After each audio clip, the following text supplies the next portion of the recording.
مين اجمد فطير في مصر؟ هجرب كل الاماكن اللي بتعمل فطير عشان في الاخر اقول لكم مين اجمدهم.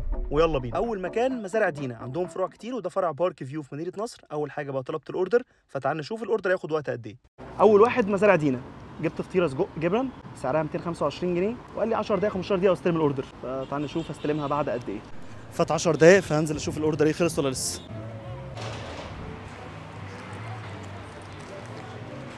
فطيره سجق جبنه لسه. يلا شكرا. استلمت الاوردر، فات 10 دقايق بالظبط وبيجي معاه صوص جبنه كده. يلا بينا نطلع بقى ايه نجرب. يلا بينا. بسم الله الرحمن الرحيم. بيجي معاه كب جبنه كفر كده. نفتح بقى عشان نلبس ايه جلافز. افتح بقى يا معلم. فطيره سجق بالجبنه، عندهم كذا سايز، انا اخترت ميديوم. خد بقى كده واحده موحوحه. نفتح كده. مليانه بقى زيتون فلفل سجق جبنه كتير الصراحه. يلا بينا بسم الله.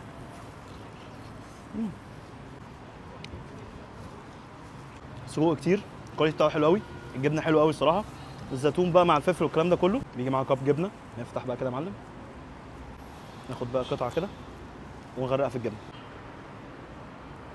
بسم الله.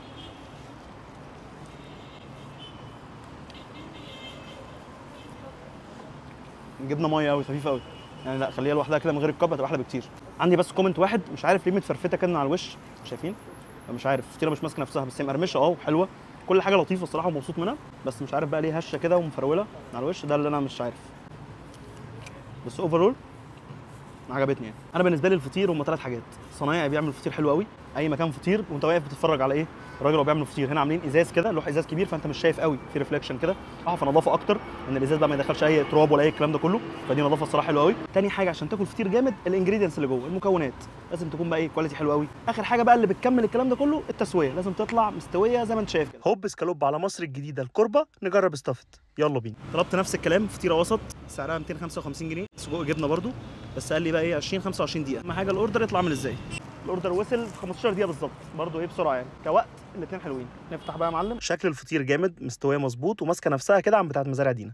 يلا بينا بسم الله.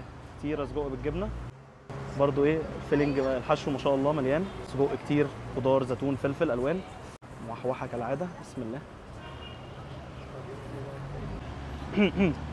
عايز اقول لكم فرق شاسع، وانا اللي كنت بقول على الثانيه جامده او حلوه. يا نهار اسود. هرجع اقولها، الفطير ده حاجات، ودي اول حاجه فيها فشيخه صنعه الفطير.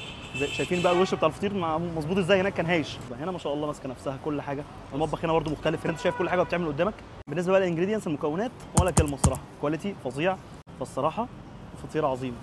كواليتي الانجريدينتس من جوه، السجق والجبنه والزيتون وكل الكلام ده كله عظيم. السجق حرش يعني، السجق اللي هناك حلو قوي ونظيف، بس هنا يعني لوحده يتاكل حاف جامد. لا ففي فرق يعني، هناك كانت حلوه ودي ولا كلمه يعني، دي عظيمه جامده وهميه. لا الصراحه فطيره سجق زي ما قال الكتاب.